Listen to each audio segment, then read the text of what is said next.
Hi, I'm Ben. Welcome to my book corner, and today we have a book tag video for you. This is the philosophy of reading book tag. I was tagged in this by Leslie over at Burs? No, Books, Gers, and Purrs. That's how you English.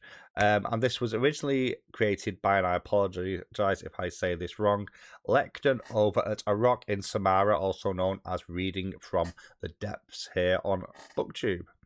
So this is only 4 prompts, but that's how you do the number 4, not that. Come on, you can do this. This is going to be a bit more chaotic than normal.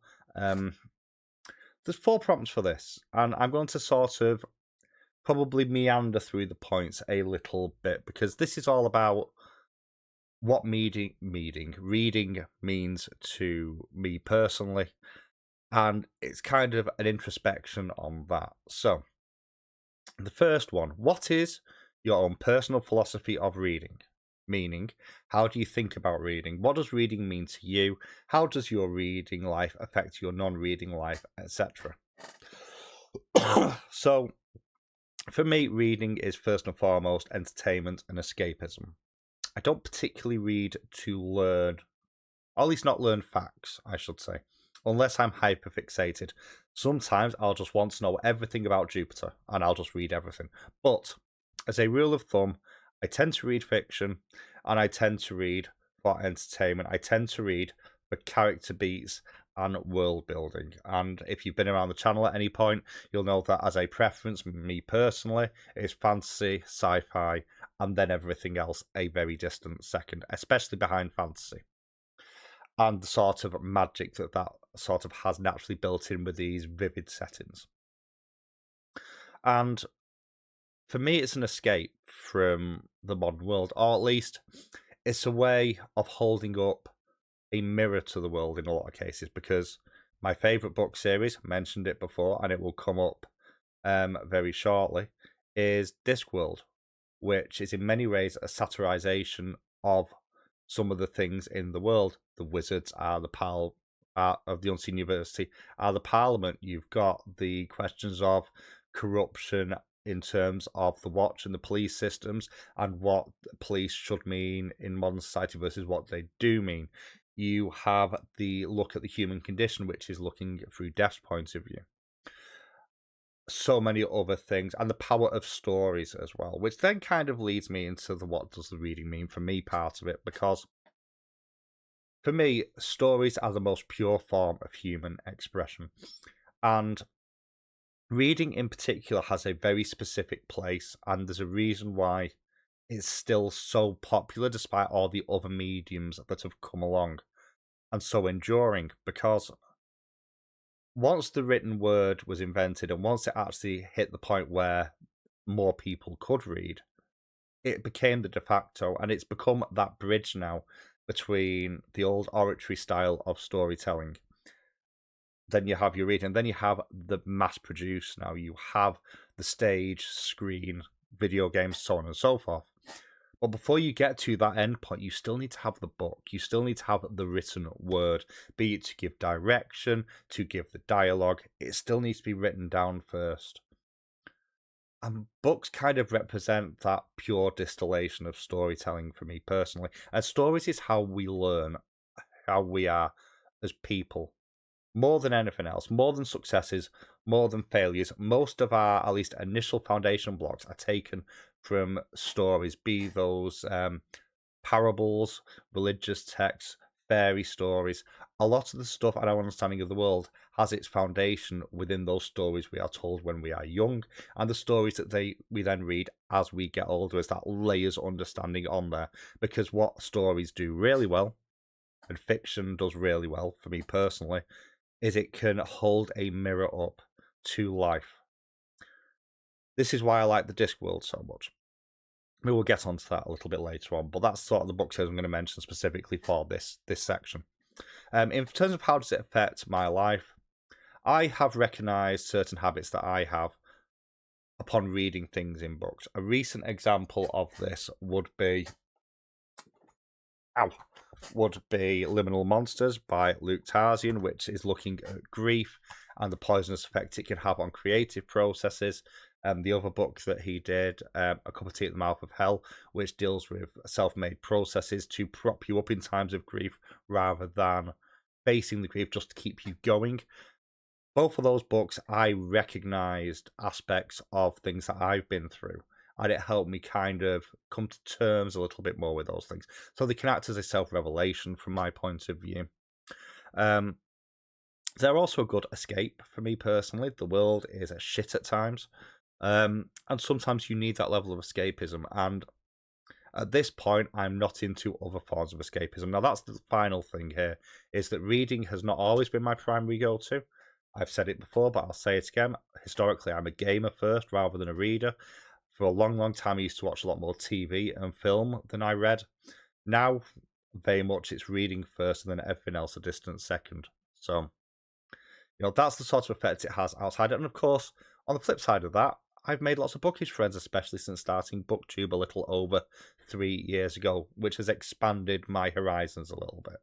So, said this was going to be a little bit meandering. That's my thoughts on number 1. Number 2, when did you first come to think of yourself as a reader? And I don't think even now that I do. I think reading is just a part of who I am, and it's part of a bigger whole. And right now, it just seems to be the biggest part of my hobby, so to speak. I don't think of myself as a reader. I think of myself as somebody, again, who likes stories. I like storytelling specifically. And at this moment in time, I'm finding that it's being scratched better within the reading space.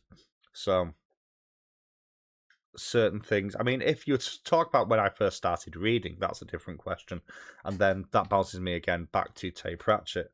And one book that I come back to every year is The Hogfather. This is, I think, from 1997, this version, I think. Yeah, 1997. So this is older than my kids. This is a book I revisit every year, either be it physical, audio, or the adaptation that was done by Sky a few years ago. I don't think of myself as a reader, but that's sort of the book that really got me into reading, and that was then formalized a lot more once I read Reaper Man, and then went off into my D&D books by Ari Salvatore, my Gemmels, and various other books like that as well. So, number 3, what are some goals or hopes that you have for your reading life? I don't really have set goals. I have set reading goals the last few years. I've blown through them far more than I did, but I don't want reading to feel like it's competitive for me.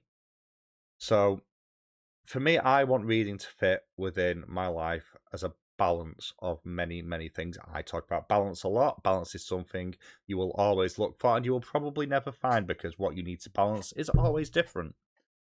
But all I want, and it's a very simple one, I just want to enjoy the books that I read. And I think I've got a lot better at that during my time on BookTube. I tend to pick up books that I enjoy more often than books that I kind of don't. I'm a lot more picky with what I read, and a lot of what I read is quite dark. I don't necessarily need a book to challenge me. Sometimes I will do.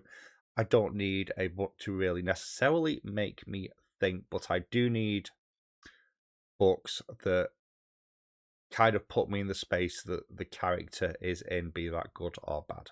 And I want to continue experiencing books like that, and I want to continue to discover all these new amazing indie authors. I've discovered so many in the last couple of years.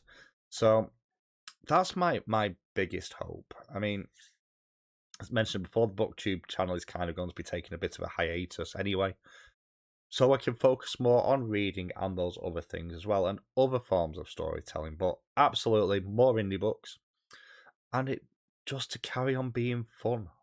That's all I want. I am a simple soul in many ways. And number 4, what is a part of your current reading life right now that is important or exciting for you? Again, just mentioned Hogfather. I've just finished listening to the audiobook for the first time. That was very good. I don't get overly hyped on books, weird though that sounds. I don't really pay that much attention to new releases or up and coming releases. I'm very much focused on the next book I pick up and enjoying being immersed in that one. I don't do loads of books at once. I at most do 3 at a time: one ebook, one physical, one audio. Generally speaking, I won't even do that. I'll just have one, maybe 2 at a time. So for me, it's not so much about looking at excitement for anything else. It's about excitement for the next read and enjoyment of the next read. And the kind of links into number 3 here.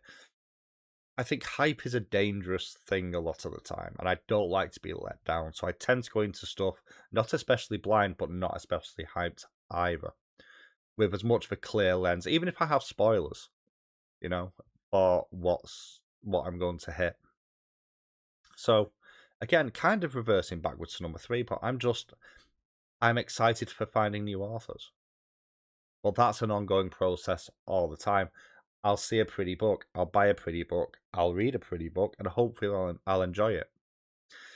I suppose if there's one other thing that I would perhaps say here, it's to find, because I've started to read a lot more manga, to find the adaptations and compare the different ways of enjoying the same story, be that book, graphic novel, manga, film, audiobook, because I do think there is a massive difference between the way we take all this information in. And I think it does suit certain genres better than others. So there's a few books that I've got that I am curious to see how they will do in other media, where there is other media available for them. One specific one I am going to mention, actually, is Hell Followed With Us, which I believe is potentially getting an animated TV show. I believe one of the Wachowskis is linked to this. So I'm excited for where that goes, because this book, I still think about this book quite often. But I don't like to look too far ahead, because you never know what's going to happen. And in my experience, forward planning, and this is a character flaw, is a terrible thing. So there we go. So that's 4 prompts. Nice, quick, incredibly rambly. I don't apologise. That's me in a nutshell. Not going to tag anyone specific in this one. If you find this one interesting, have at thee. It is yours to do. All I would ask is, if you've seen this video and you do this tag after watching this, please consider tagging me so that I can come and watch and learn about your philosophy of reading as well. That's it from me. Thank you so much for watching, and I will catch you all very soon.